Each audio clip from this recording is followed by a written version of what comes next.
Highbridge, a division of Recorded Books, presents The Art of Creative Writing by Lajos Egri.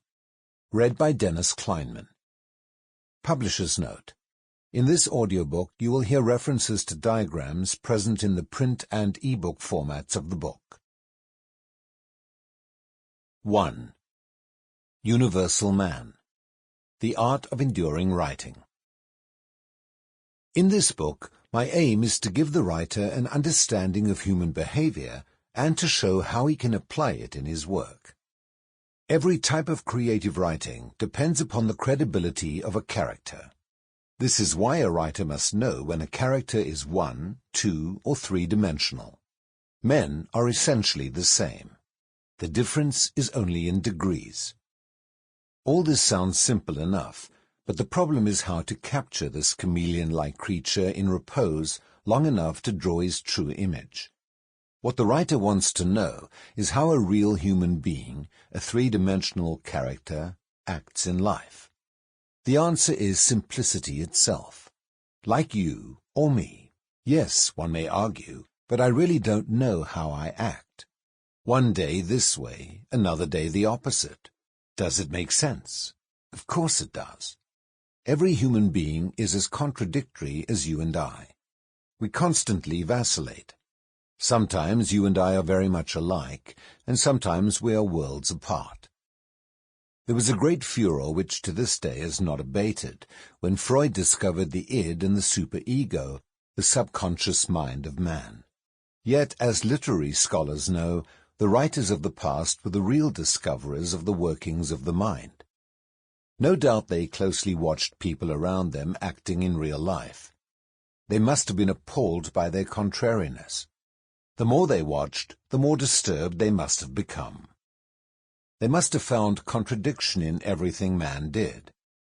To this very day, we cannot find any living human being who we can claim is angelic through and through, or rotten to the core. This knowledge was surely one of the greatest discoveries in the age foreshadowing Freud, Jung, Adler, and the rest. Yes, man is complex. The truth is, man has the capacity to be heroic, superhuman, ready to sacrifice his life for an ideal and with the same ease cut his best friend's throat.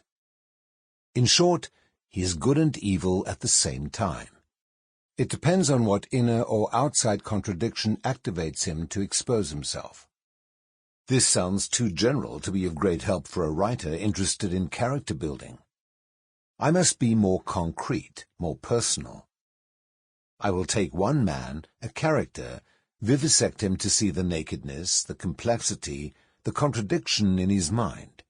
Since I know myself better than anyone alive, I will give you the summation of my character. After you finish listening to the following, please remember what Jesus said. Let him without sin cast the first stone. I'm greedy, selfish, and jealous, and I try desperately to be loved by all. I'm thinking day and night of how to make myself so important that it will force people to think only good about me. I'm sorry, but it's true that I always want to be in the right. I came to the conclusion that whatever I say for only 2 reasons. 1, to create sympathy for myself. 2, to show how important I am. This is what I found inside myself. At first it was frightening. I cannot be this, I cried. I looked again and saw the same. It is true. I am all that and more. All great character portraits were and will be written with the detachment of a dedicated scientist, determined to tell the truth and nothing but the truth, whoever will be hurt in the process. Only a corpse can exist without contradiction. The corpse is busy disintegrating, while a living man is preoccupied with the struggle to keep soul and body together. This is in itself a Herculean job to accomplish. The universal man is really the average man. The difference between him and his superior brother, the genius, is only in degrees. We are, after all, brothers under the skin. If you truly know one, you know all. 2. What is originality? Editors, publishers, and producers are eternally on the lookout for an original story or play. They talk glibly about this precious quality as if it might be found in any ashcan or any corner. Originality, however, like genius, must be rare. Still, competent people, especially leaders in the literary field, use the word promiscuously. I consider even an old drawn-at-the-heel situation original if it has a new, fresh treatment, a well-known novelist has said.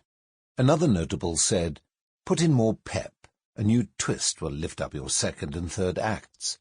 A few clever lines, aglow with originality, wouldn't be amiss either." Such talk is sheer nonsense. What is a new twist to you may be an old twist to somebody else. The same goes for questionable clever lines or so-called fresh treatment. Fresh treatment is merely rearrangement. The facelifting may tighten a line here and there, but it creates nothing original. I heard one dramatist say, "Originality is something we cannot profane with a definition. You simply feel it. It is something like an aroma. You can't touch it with your fingertips." Perhaps unique is the word. I don't know. A spark out of the author's genius might light up a piece of writing so that it'll dazzle you with its brilliance. It would have been helpful of him to tell young writers how to create such an aroma, that untouchable something. If we want a definition of originality, our best method is to take a masterpiece, whether a play, novel, or short story, and see where this or that giant of literature carries its originality. War and Peace by Tolstoy, The Diamond Necklace by de Maupassant, The Gift of the Magi by O. Henry are a few of the works which readers treat with special respect. The plots in these stories are not extraordinary either. The themes are just as orthodox. The question is, what makes them so enduring? Why do they defy time? If you reread them, you will be forcibly reminded of one thing. Each one is outstanding for its character portrayals. The characters are people whom we know. Perchance we recognize ourselves in them. The authors apparently knew their characters intimately and, with a few bold strokes or with detailed drawing, made them come to life. Origin means the beginning of something, something that did not exist before. Here are a few examples. The concepts of monotheism, of relativity, the invention of the linotype, the wheel. Leeuwenhoek was original with his microscope. Making a fire was an absolutely original contribution. 2,500 years ago, Zeno presented an absolutely new dialectical approach to man and to the world. Descartes, Feuerbach, Hegel, and Marx accepted Zeno's basic dialectical principle, but they interpreted it differently. Did this make them original too? While the first three explained the world in terms of idealism, Marx turned their idealistic interpretation on its head, so to speak, and created the most controversial philosophy in the world, dialectical materialism. If we are to keep originality on the high level to which it rightfully belongs, we must admit that Descartes, Feuerbach, and Hegel were not original thinkers. But let us pursue the definition of originality in writing. A new approach, one might say. If we insist that original must mean that no one has ever used that theme or style before, not one play by Shakespeare, Molière, or Ibsen is original. In that sense, the themes or styles of these authors are certainly not original, for they have been used from time immemorial. No doubt Jesus, Darwin, and Marx were advocates of new revolutionary thoughts. Copernicus, Galileo, Newton, and Einstein all brought something restlessly new to human knowledge. Faraday, Tesla, and Edison were in the first rank of the originators of physics. Galen and Hippocrates were the pioneers in medicine. Nietzsche's Zarathustra foreshadowed Adolf Hitler, the destroyer of civilization. In art, Matisse discarded the familiar precepts of painting and created a revolution with these flat patterns. Cézanne was the forerunner of Cubism, and Picasso the creator of many a new ism. Seurat was the originator of pointillism. El Greco became known as the father of the elongated style. The sum total of all this is that in the arts they are originators of new slants, new approaches, new surprising twists, but very few artists ever bring forth such original creations as Einstein's relativity. Originality, like genius, is rare. No matter what we think of Gertrude Stein or E. Cummings and others of their kind, we must still consider them the creators of something so radically new, so different, that we have to give them the doubtful distinction of originality. But they are not necessarily great. Far from it.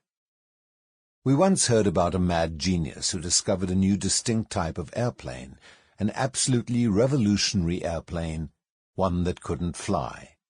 It was certainly original. However, one must not detract from the achievements of man. Nature is full of many astounding and original ideas, which existed before Homo sapien ever put in an appearance on this globe. The manner in which man has solved some of these mysteries is little less than miraculous. Still, originality must mean the beginning of something. In the arts, however, we cannot discover startling originality, only trends, styles, twists, slants, tricks, exaggeration, minimization, emphasis on parts instead of a whole. Originality, then, is rare in the field of literature and, for that matter, in all fields of art. If we consider originality almost non-existent, then what shall a writer strive for? Characterization, living, vibrating human beings are still the secret and magic formula of great and enduring writing. Read, or better, study the immortals, and you will be forced to conclude that their unusual penetration into human character is what has kept their work fresh and alive through centuries, and not because they may have used a new slant, which seemed to many to be original. 3. Emotion, source of reader identification. Great stories or plays do not necessarily deal with outlandish characters. What makes a story great is that we recognize the characters as real flesh-and-blood human beings.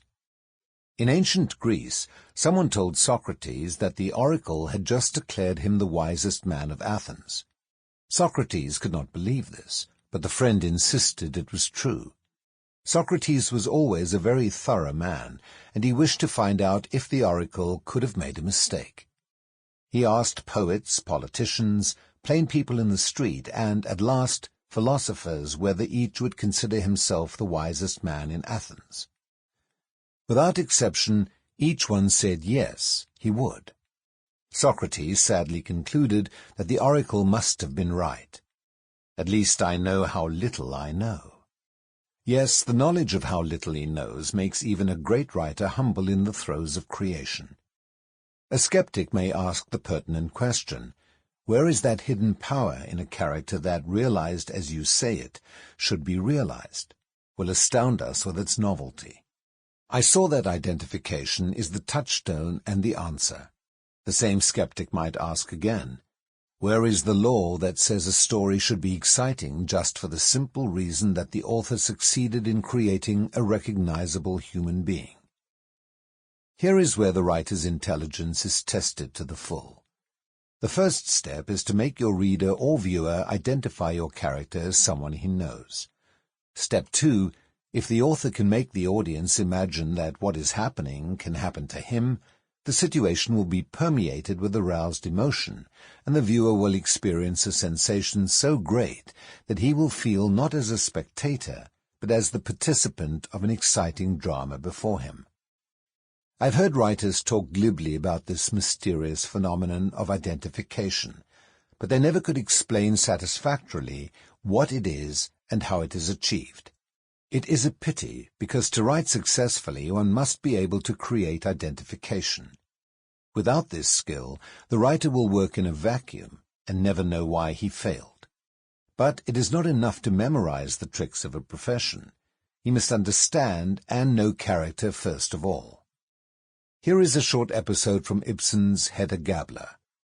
The first scene does a wonderful job of creating identification between the audience and the characters. Miss Tessman, with her bonnet and parasol, comes to greet the returning honeymooners, her nephew George and Hedda, his bride. George is delighted to see her. He should be. After all, old Miss Tessman took care of him all his life, and now, to please the newlyweds, has given him money from her small annuity for their new furniture.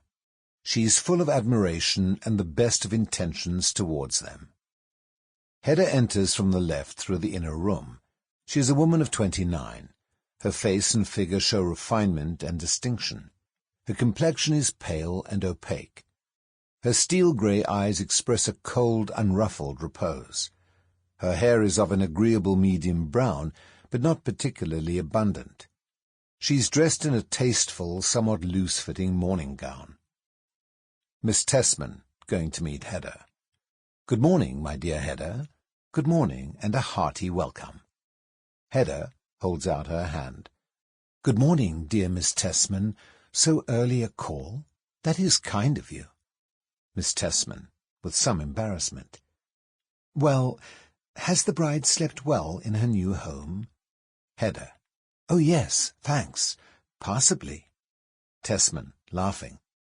"Passably. Come, that's good, Hedda. You were sleeping like a stone when I got up." Hedda. "Fortunately.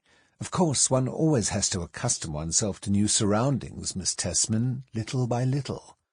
Looking toward the left. "Oh, there the servant has gone and opened the veranda door and let in a whole flood of sunshine." Miss Tessman, going toward the door. "Well, then, we will shut it." Hedda. No, not that. Tessman, please draw the curtains. That will give a softer light." Tessman at the door. All right. There now, Hedda. Now you have both shade and fresh air." Hedda. "Yes, fresh air we certainly must have, with all these stacks of flowers. But won't you sit down, Miss Tessman?" Miss Tessman. "No, thank you. Now that I have seen that everything's all right here, thank heaven. I must be getting home again. My sister is lying longing for me, poor thing." Tessman. "Give her my very best love, Auntie, and say I shall look in and see her later in the day." Miss Tessman. Yes, I'll be sure to tell her. But by the by, George," feeling in her dress pocket, "I have something for you here." Tessman. "What is it, Auntie, eh?"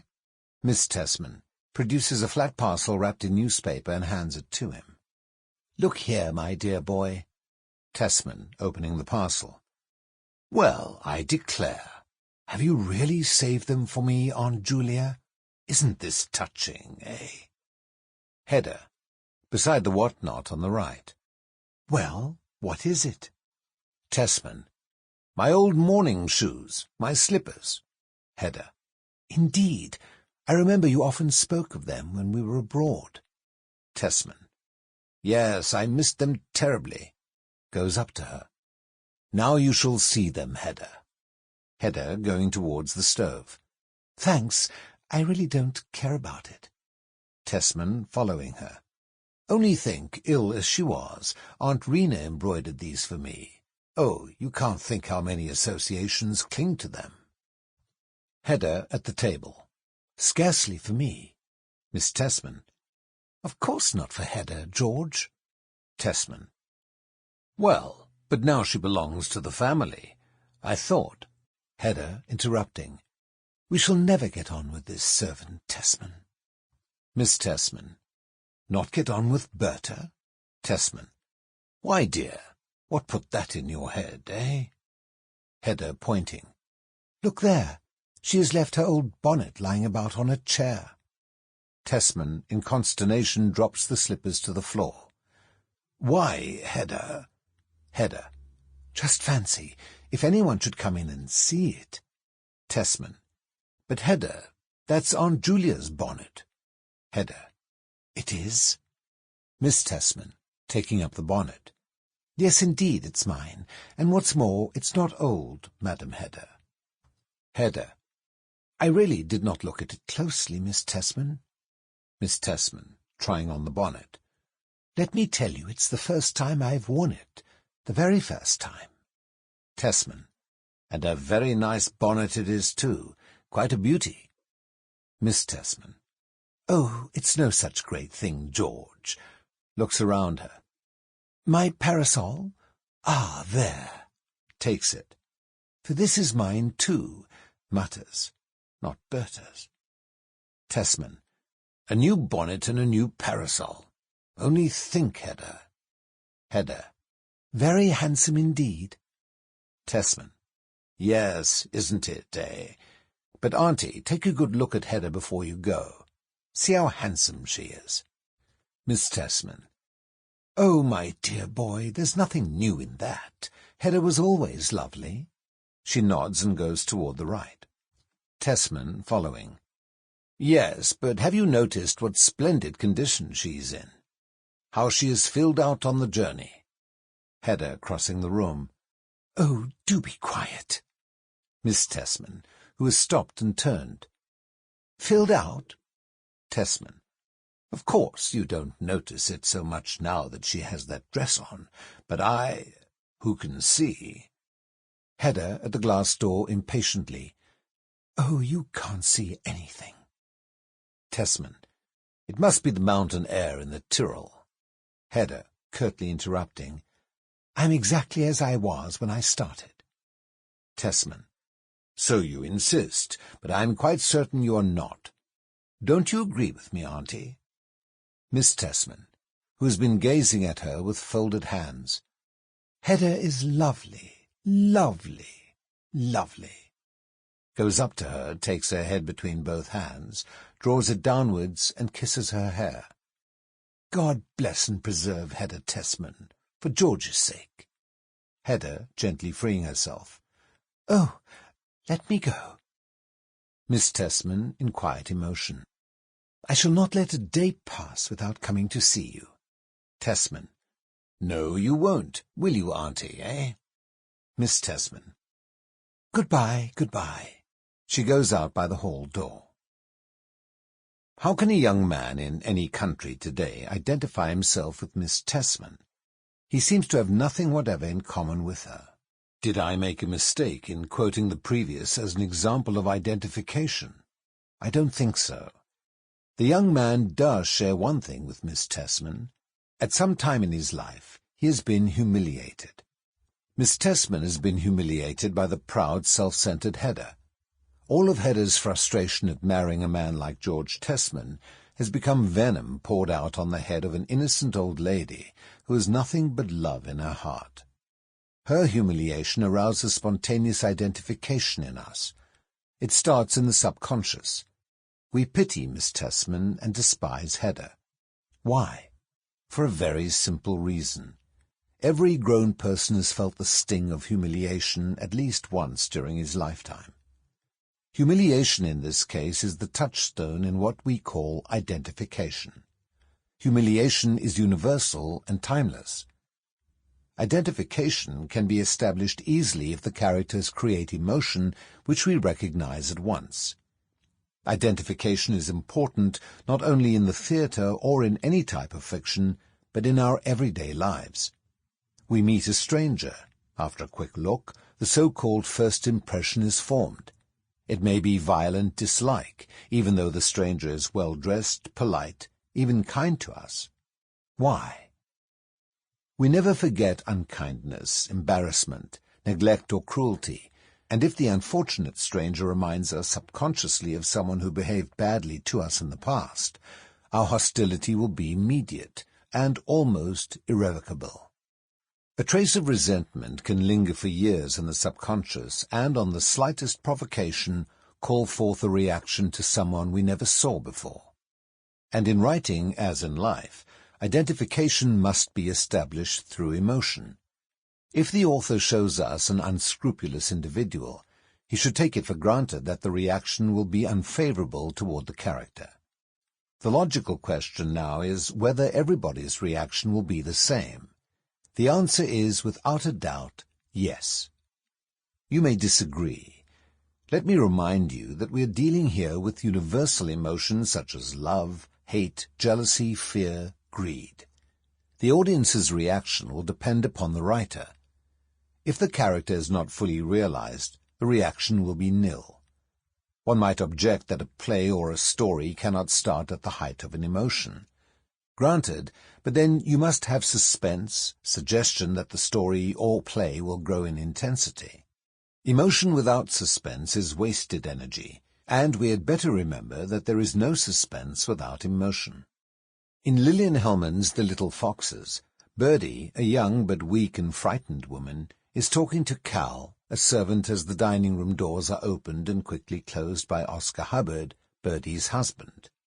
Cal: "Yes, ma'am, but Simon, he won't get it right, but I'll tell him." Birdie: "Left drawer, Cal, and tell him to bring the blue book and—" Oscar sharply: "Birdie?" Birdie, turning nervously: "Oh, Oscar, I was just sending Simon for my music album." Oscar to Cal: "Never mind about the album. Miss Birdie has changed her mind." Birdie: "But really, Oscar, really, I promised Mr. Marshall I—" Cal looks at them, exits. Oscar: "Why do you leave the dinner table and go running about like a child?" Birdie, trying to be gay: "But, Oscar, Mr. Marshall said most specially he wanted to see my album. I told him about the time Mamma met Wagner, and Mrs. Wagner gave her the signed program and the big picture. Mr. Marshall wants to see that. Very, very much. We had such a nice talk." Oscar, taking a step to her: "You have been chattering to him like a magpie. You haven't let him be for a second. I can't think he came south to be bored with you." Birdie, quickly hurt: "He wasn't bored. I don't believe he was bored. He's a very educated, cultured gentleman." Her voice rises: "I just don't believe it. You always talk like that when I'm having such a nice time."